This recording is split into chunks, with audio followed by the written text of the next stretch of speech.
the famous Ronald Reagan line, "I'm from the government and I'm here to help." And I said, I hope we never hear that. Anytime people are appealing to the government to regulate something, they have to understand they're creating problems, they're not solving problems. People think they're going to solve problems by having more government regulation. And I think anybody, whether you are a physical therapist or an athletic trainer, or anybody who's had to deal with government regulation, state licensure, national licensure, will tell you that it's not something that you want to get into. You may think that the standards are going to help, but they're not.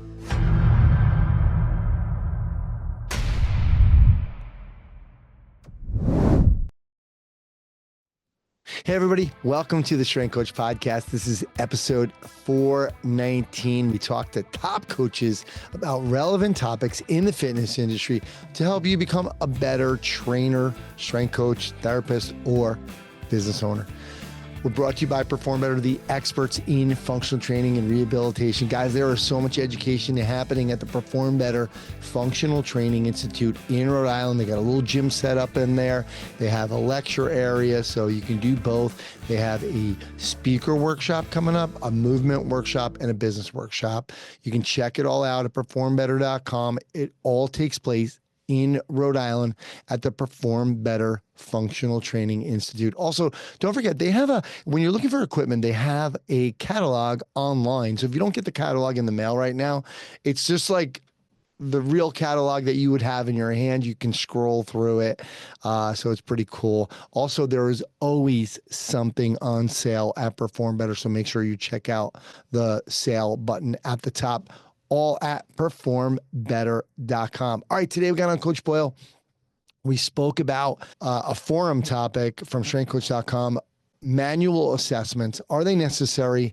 And is it in our scope of practice? And what does that even mean? We talked about a foam roll and massage gun usage effect on speed training findings. So there was a study done on that and somebody posted about it, and Coach Boyle kind of talked, got to get into a little discussion on Twitter. Big surprise. We also talked about a Fred Duncan tweet about ground reaction forces, some good information. I was sharing my screen on that one, so hopefully for those of you who are watching, you'll get to see that. And we're talking about a current book that he is reading. I don't really talk to Coach Boyle a lot about books lately. We always used to talk about whatever book he was reading. But all right, for the Business for Unicorns Fitness Business Power Play, we got on Pete Dupuis this week. Pete's going to talk about gym culture and why it is the experience for you and how it can change your business, because training is easily replicated, but culture is what can set you apart. Actually, a little bit of what we talked about with Coach Boyle today and the book he's reading. Don't forget those guys, the Business for Unicorns guys are teaming up with the Certified Functional Strength Coach guys, Kevin Carr and Brendan Rearick, and they're going to do a webinar on September 18th at 4 p.m. Eastern. It's called The Missing Piece, Consistently Excellent Training Sessions. Mark Fisher talked about it last episode, or 2 episodes ago, 417. He was kind of gave you a little bit of a preview, but it's free. We have a link in the show notes, so you can check it out there. You could also check out businessforunicorns.com. They have a ton of free resources for you. So let's check out Pete Dupuis. Business for Unicorns presents the Fitness Business Power Play, and I'm here with an actionable strategy that you can use to build the gym and the life you love. If you like what you see in the Fitness Business Power Play, I want you to head over either to businessforunicorns.com, where we have a ton of resources to share, or you can simply go down and click on the link in the show notes here and see what we've got cooking over there. Today, I want to talk about gym culture, and more specifically, why culture is the experience. It's everything. It's what your clients are there for. It's what they're paying for. And what I want you to first do is ask yourself this question. If a brand new lead walked through your doors today, would they feel like they just stepped into something different? They may not be able to put their finger on exactly what's different about it, but it feels like more than just your usual properly equipped, bright place with the gym logo on the wall and some loud music. I mean something that is different, unique to your market. See, we function in a market where training methods are very easily copied. Experience is really our only competitive advantage, and culture is how we deliver it. And so as we start to think about culture, gym culture specifically, I want you to focus on 3 hard truths.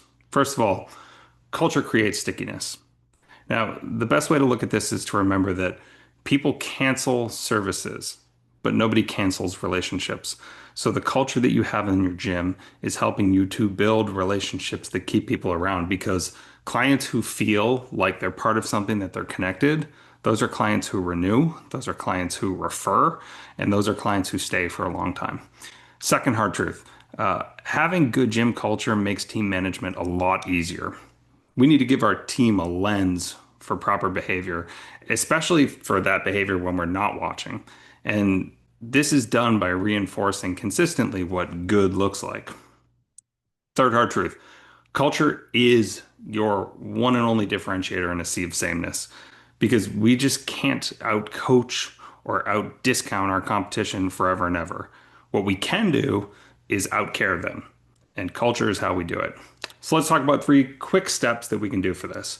First thing I want you to do in your gym is codify what good looks like, right? So we should have shared language around behavior. There should be an understanding of what good client interaction looks like, what session flow should look like, what greeting protocols should look like. What does it feel like when someone walks in the gym, and what are the steps we take to make them feel as welcome as possible? Number 2, I want you to focus on onboarding experience, specifically making sure that trial clients feel like they're part of a family, they're part of something probably by the time they leave on day 1. And the little stuff is really big stuff. It's remembering names. It's eye contact from everybody. It's making sure that somebody who's new to the space, whether they're going to be working with every coach or not, meets every single coach. And this is one thing we do in our gym, I think especially well. We walk a client around. Even if there are sessions going on, we'll interrupt them. We do it in a tasteful way, but we'll walk right up and we'll say, hey, I want to introduce you to so-and-so. They're new here. Make sure they feel welcome. And I think that this is the finishing touch on this in our gym that I'm super, super proud of, is kind of the unofficial policy that you, the client, do not leave without saying bye to every single staff member. And at the end of training sessions, you see athletes zigzagging around our gym, walking the floor and giving out fist bumps to staff, because good culture goes both ways. It's not just us forcing an interaction on the user, it's getting their buy-in so that they play the game with us as well. The third thing I want you to do is to recognize consistently and reinforce good cultural habits from your team, because culture is really what we celebrate, and it's also what we tolerate, because culture is a lot different from saying good culture. There's plenty of bad culture as well, and we let stuff slide. That's the culture we get. That's the culture we deserve. So what I want you to do is praise your colleagues or your employees in public, and I want you to coach them up hard in private if there is feedback that you have as far as how we do things around here. So to recap, our 3 truths: culture creates stickiness, it makes team management easier, and it is your differentiator in a very, very vanilla market. The 3 ways to do this: we're going to codify what good looks like in this capacity. We're going to onboard all new clients with the intention of making them feel like they're part of our family. And then third, we are going to consistently recognize and celebrate good behavior on the staff in this capacity. Now, if you can make your gym the place that feels like home to people to the point where they can't even imagine leaving, you're going to win. I want you to audit your operation this week and just ask yourself, are we creating connection? And where are we possibly just going through the motions? Now, if you enjoyed this and you want more strategies for building the gym, the life you love, I want you to head over and click on that link I mentioned down below, or again, go to gymmarketingsecretsbook.com, which is where you can actually grab a free download of my colleague Mark Fisher's best book, we call it the Little Book of Gym Marketing Secrets. It's a good read. It's like half our really good actionable material, and I hope you check it out. All right, guys, now it's time for the shrinkcoach.com and NBSC.TV Coach's Corner with Coach Boyle. Remember, shrinkcoach.com, articles, videos, and one of the longest running active forums in strength and conditioning and fitness. You can try it out for 7 days for free. Go to strengthcoach.com to start your free trial. NBSC.TV, you're basically a fly on the wall at NBSC.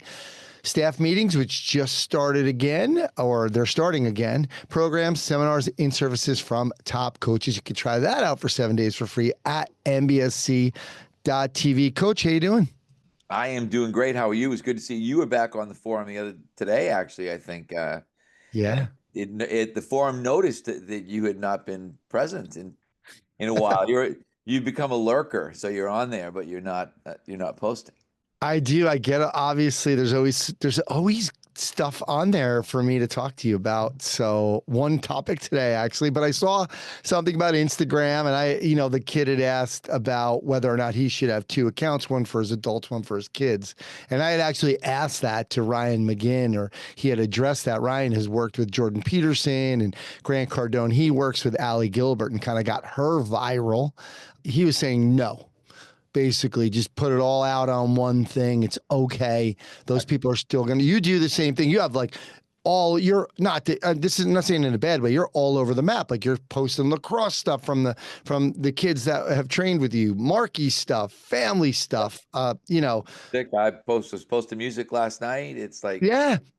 I think that's the way to go. And I said that I went on obviously and agreed with you because I do think, and I said, even in our situation, our adults don't mind the athletes. They mind the crowding and the music in the summer, I will say, but they don't, they like, I get frequent comments from the adults that they love the energy when the kids are there in the summer.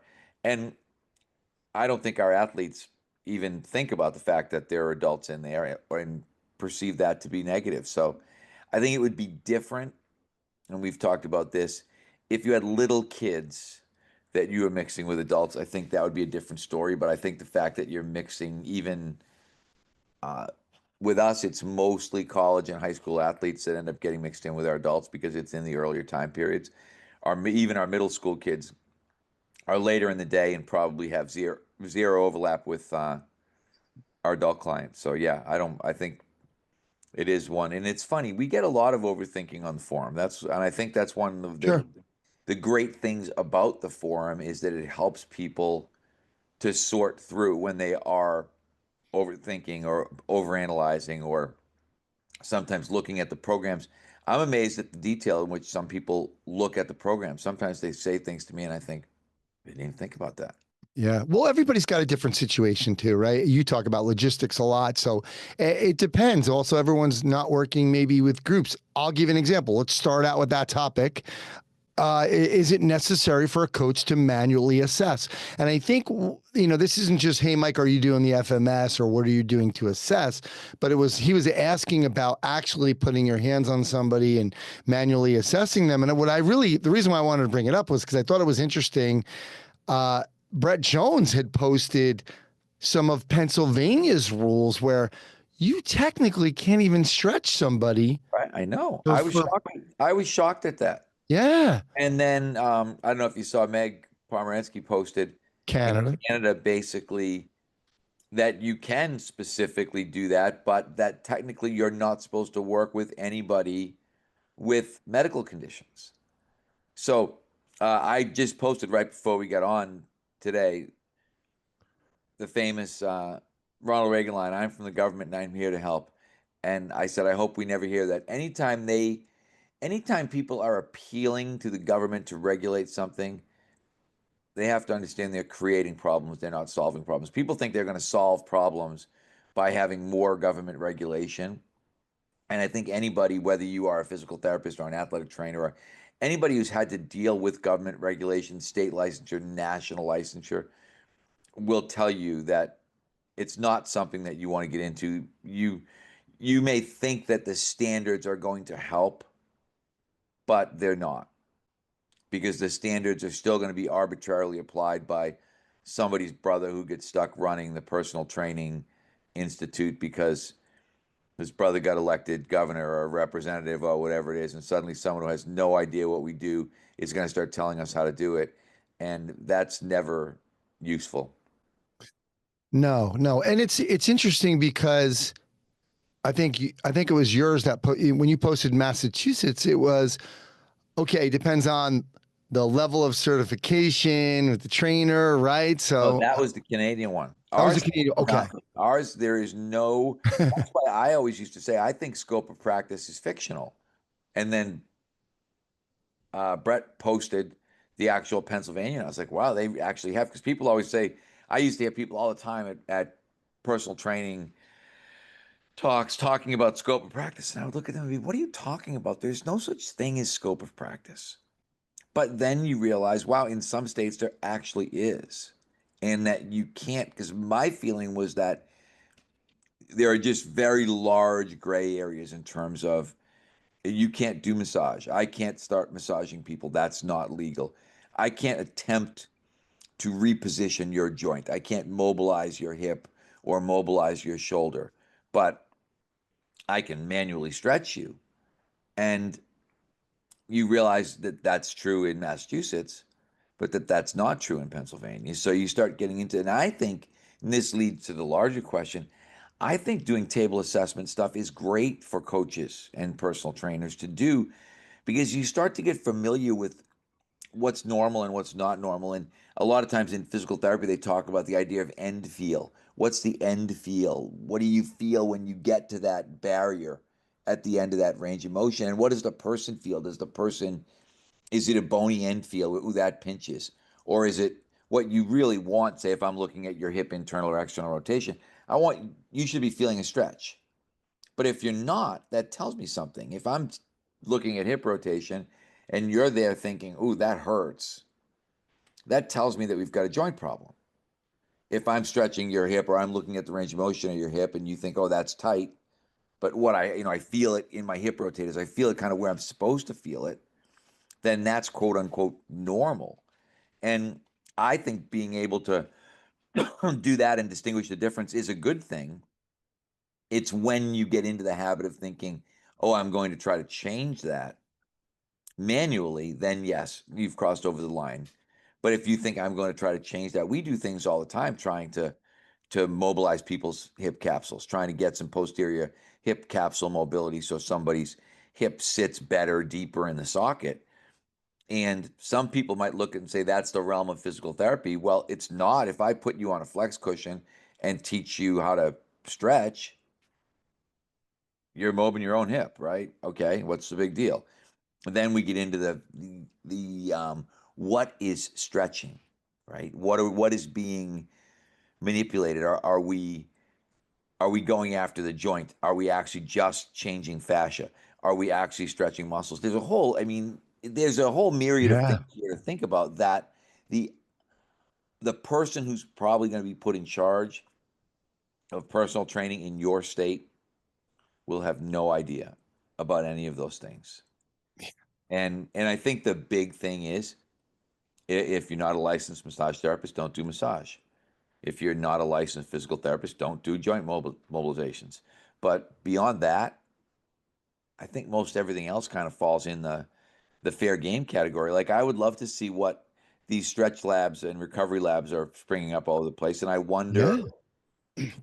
what like I don't like the stretch lab idea because I don't like to be stretched because I feel like sometimes people they'll do stretches that I think are contraindicated stretches. And it's like, no, I don't want you to do that stretch. I don't want you to necessarily stretch my neck. I don't want you to stretch my low back. If it's so, I think that's the stretch lab thing to me is way more dangerous than the average personal trainer out there. So I don't know where that regulation is even coming in or if Yeah. there's any Interesting. such thing. Yeah, because they don't. I know a couple stretch lab trainers, and they don't have any. It's not like they went to school for massage and then they ended up at stretch lab, or they were physical therapists. They're just people that got certified through the stretch lab system, and they can stretch you, and they're doing all these things. And so, yeah, it is. It's tricky. It's weird. You're right. I wonder what insurance looks like for them as well, because I think, that's a little scary. Like, for example, at Lifetime, we do have what's called dynamic stretch. Okay, you can get a half-hour stretch session, but there is no promise of, almost half of it's with the massage gun, then we're stretching a little bit, but, it's nothing crazy. There's no promise. I think there's more of a promise at a stretch lab that what the changes will be. Right.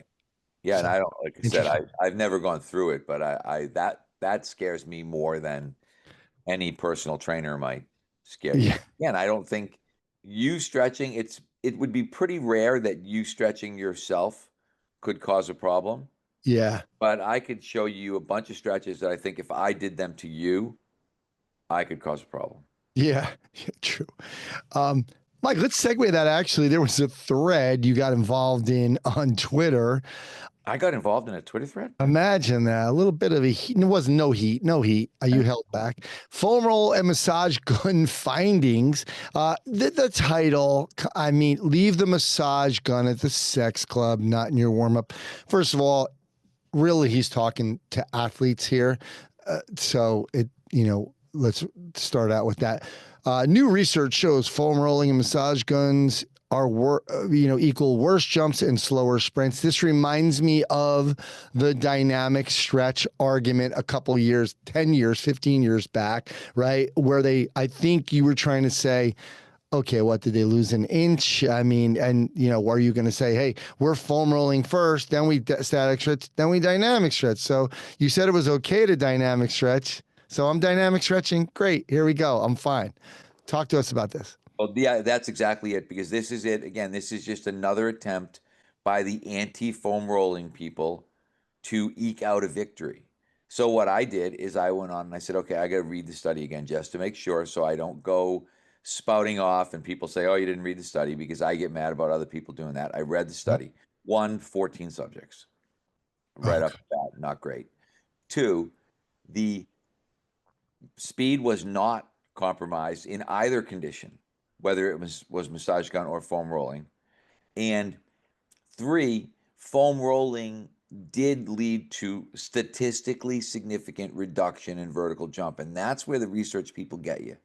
Because the average, say, untrained research reader reads the word statistically significant and thinks, wow, this is a big deal. It's statistically significant. The reality is, and it goes back to, I forget who said it, I should have quoted them, but when I was asking this, oh, it was Chris Frankel, actually. Chris Frankel, I was asking him about one of these studies years ago, same the vertical jump study that we talked about. And he said statistically significant, practically irrelevant. And that's the reality here. It was less than an inch. It was 2 centimeters. So 2.54 centimeters is an inch. So you're talking about 2/3 of an inch difference. And it was interesting. There was a guy today on Twitter saying 2/3 of an inch is a lot in a kind of hand on hip kind of movement jump. And I'm like, it's really not. I mean, it's measurement error, right? I mean, it's not significant at all, but it was statistically significant. And so, and I said, the anti-foam rolling people, which this guy was one of, will use this. They'll take a victory lap on this one and say, see, we were right. Nobody should foam roll because you're going to get way less explosive. And the reality is, and we've said this all along, there may be some negligible change in your power from foam rolling. But if you were to, again, do that study and say, okay, now I did the study in terms of I replicated that study, control group, which just did the jump, foam rolling group, massage gun group. If I then took the foam roll group and probably the massage gun group and then had them do the same dynamic stretch workout, I'm going to be willing to bet that all of that would have been rendered moot. But again, I look at these things, and this is why I don't like research. I always say that in terms of I'm such a fence sitter in terms of liking the research, not liking the research, because I look at that research and think that research was done by someone who was trying to establish that foam rolling and massage guns were Yeah. not beneficial and were going to cause decreases in performance. Yeah. And they could say that that wasn't the purpose, but I would be willing to bet if you went to a bunch of people that knew the person that did the research study and said, what do you think their position is on this particular topic? You would find at the heart of that is an anti foam rolling and massage gun person. Yeah. Also, when I think about these things, I've never met an athlete or seen an athlete that like went out onto the ice. The last thing they did before they put their equipment on was foam roll or got a massage gun out, or it's always this kind of dynamic. Any sport I've never seen. I mean, all the track or whatever you watch at the Olympics. I don't really watch track any other time, but you never seen, Usain Bolt on the foam roll right before the race. I mean, it doesn't Right. happen like that. Exactly. And that's my problem with it, is that it is agenda based. It is somebody with an agenda looking to get that small victorious check mark of statistically significant. And that's what bothers me, is when they look at this and think, oh, this was a statistically significant. There's nothing better for somebody than to be able to use those words, statistically significant. Also, I think when we talk about what we're doing, or what the context of the foam roll is, it's in training.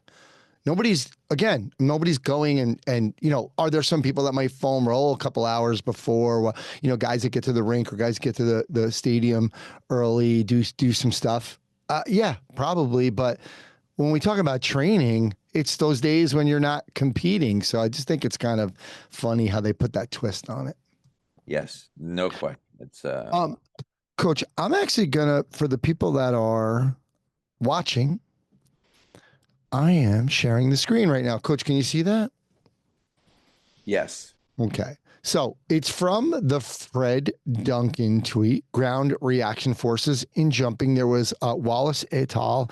2010 measured peak vertical ground reaction forces across these movements. And a DJ is depth jump, DD is depth drop, VJ is vertical jump, 2CJ is 2 consecutive jumps, SLJ is standing long jump. So you really liked this information. You had said that. Coach, what did you learn from this, or what did this tell you? So I think it really just reinforced the Hunter Eisenhower stuff that we've been talking about, in terms of, hey, these are the ground reaction forces. So one of the things that I did is I just put the centimeters into inches so that people could figure out. And then Yeah. 90 was 36 inches, and 60 is 24 inches, and 30 is 12 inches. So that when people can look at this and think, okay, the highest force that we saw was a 36-inch depth drop. Pretty logical, right? Interestingly enough, a 36-inch depth jump, so with a rejump, slightly lower forces.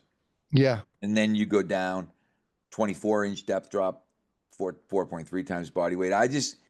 It continues to reinforce this idea of us training for forces versus training for loads.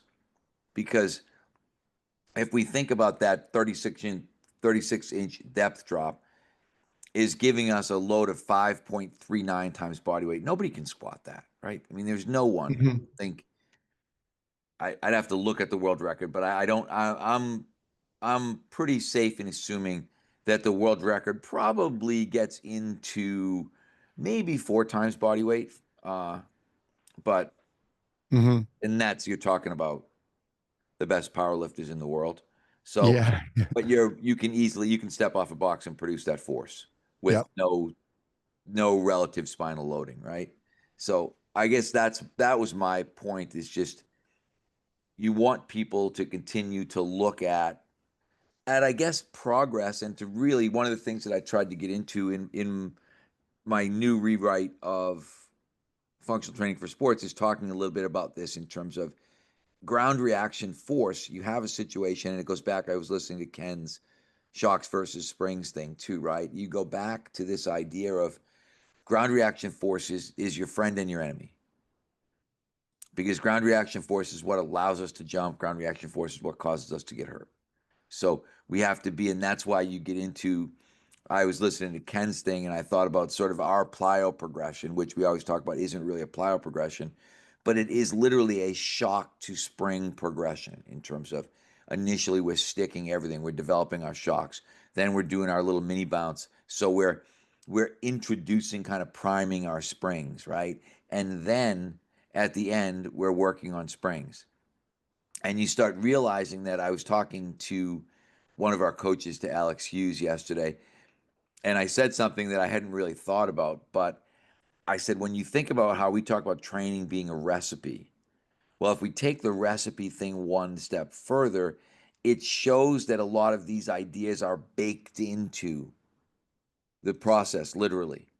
So this idea of shocks versus springs and this idea of managing ground reaction forces, just the idea of how you're going to design your plyo program, you're doing it respecting ground reaction force and knowing that, okay, if you've got 5 times body weight ground reaction force, you got to be pretty careful with the number of reps that you're going to do at 5 times body weight. Whereas if you're doing something that has, you get down to the low end of that continuum, maybe, 1 times body weight, 2 times body weight, you can probably do significantly more reps of those types of activities without that ground reaction force the ground reaction force is going to cause an overuse response if you do too much of it. So what we're really doing, we're back to that, Ken used the term attenuate, but I like manage. Right, we're back to that idea of we really want to manage force, and managing force is really managing volume. Because if we know what the force is, and then we look at the force and we think, okay, how many repetitions of that force do I want to expose my client to? And I guess, what type of force? How high do I want the force to be? And then how many times do I want to expose them to that force? That's really what we're doing when we start getting into this kind of jump, hop, bound program. Then we start getting into, okay, now I want to expose them. You sprinkle a little bit, it's like the recipe, right? I sprinkle a little Todd right into it in terms of now, okay, I want to bound, right? I want to hop. I want to expose those forces, or I want to expose the body to those forces at 45 degrees. I want to expose the body to those forces at 90 degrees. I want to expose the body to those forces on a single leg. I want to expose the body to those forces on 2 legs. You've got to literally bake all that into this program so that you get the outcome, the product at the end that you want. I thought that what you mentioned, it was interesting that the depth drops have more force, right, than the depth jumps and I think Fred had explained, somebody had asked that, and basically it's that anticipatory response where it's like, we're going back up, right? So there's Right. less force into the grounds, but it's funny, the first progression is really, you start with the stick, that more of that drop. Yeah. You don't start with the jump, but there's more force. It just goes to show you that the height is going to be really important in the beginning. Right. The height is going to be important. And it's that idea. It's the shocks versus springs idea, right? I think if, like, I'm looking at it and thinking if I wanted to build a really, really good car, I'm going to get shocks before springs. So it's kind of like remember they used to have like the low riders that would bounce, guys that drive, they could get them to bounce. Yeah. That's not the kind of car that I want. That's got really good springs. I want something that has really good shocks. Something with really good shocks is going to ride smoothly without being really bouncy. But then when I hit a bump, it's going to react appropriately in terms of, and that's really what you're trying to do. And that's why, obviously, that's why you got Ken on. But that was why I really love that kind of shocks versus springs analogy, because it's the idea that you need both. But I'm looking at it saying, I think shocks precede springs. I want shocks first. I'm going to prioritize shocks over springs, even knowing that springs are more important. Springs are more important athletically. Shocks are more important from a health standpoint. Yeah, but you're planning on getting to the springs. So, Oh, and I yeah. think Yeah. what was interesting about the Ken Vick interview too, is Ken was talking about really there's more than shocks and springs. There's like 3 different kinds of shocks and 3 different kinds of springs. So more of a continuum that I thought, he was talking about, that was kind of interesting, but shocks and springs just made it easier for him to explain. Coach, we haven't talked about, like, are you reading anything right now? Because we were both kind of on a fiction phase there for a bit. What do you got going on right now? Did I mention Bezos Blueprint? That's what I'm kind of working my way through right now. Bezos Blueprint? Yeah. The Bezos. Oh, interesting. Who And wrote that? Carmine Gallo, who wrote Talk Like Ted, and Oh, yeah. it was another one, might have been Leadership Secrets of Steve Jobs. It was something about Steve Jobs he wrote, and Yeah. What brought you to that? I'm kind of the same way. I'm fascinated by Amazon. I mean, I'm fascinated by Apple. I'm fascinated by Amazon in terms of I always say to people, whether you like or hate Amazon, as a company, people always say, "Oh, Amazon, it's ruining retail Yeah. because it makes everything too easy." What they've done is amazing. You can dislike it for its effect on whatever other industries, all these things, but you still can't get past how secure your credit card is and how easy it is to one-click order, how easy it is to reorder. What they've done as a company is amazing. So, and it's so I actually have a note in my phone, and it's just easier to do it here in the podcast. I was thinking about doing kind of little car video about it, but somebody asked me at the Perform Better summit in Providence about what to study. They said, "What should I be studying now? Who should I be studying?" And I said, "Don't worry about studying strength and conditioning stuff. Honestly, if you just took what we're doing at Mike Boyle Strength and Conditioning and copied it, you'd be perfect. But then study Warren Buffett and Jeff Bezos and Steve Jobs and study those types of people, because those are the people that are really going to help you to be successful from a business standpoint. It's not whether you ran the Exo system or the MBSC system, it's apples and oranges, all right? Apples and apples, really. Two different kinds of apples, right? Maybe a delicious apple, green apple, but both apples, both are going to, kind of a little bit based on what you like, right? But the implementation of those systems is so critical and is really where the success or failure of your business probably lies. It's not in the programming, as long as, and I said this um in the Perform Better talk, it's the idea of not copying dumb people. Like, yeah, if you're going to try to run starting strength with your adult program, you're probably not going to have great success, right? There are going to be some programs that just aren't great.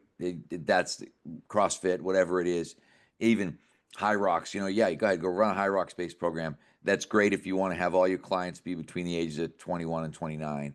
But if you want the high earner, baby boomer, those types of people, then that's not how you're going to base your program, right? You should be able to find a simple basis, but the implementation is so critical and really comes from some of these great thinkers I think of our generation, right? When you think of my generation, your generation, and you think about guys like Steve Jobs or guys like Bezos or Warren Buffett, you read Warren Buffett or you read Charlie Munger and you read the simplicity of some of the stuff that they say, you know, you know, simplicity is the ultimate sophistication. I think that's a Jobs quote, right? When you look at, I always go back to the iPod,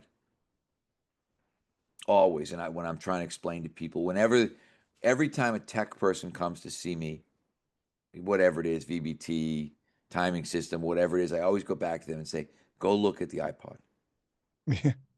because the iPod was so simple to use that it got everybody, right? Jobs' dream, right? 1,000 songs in your pocket.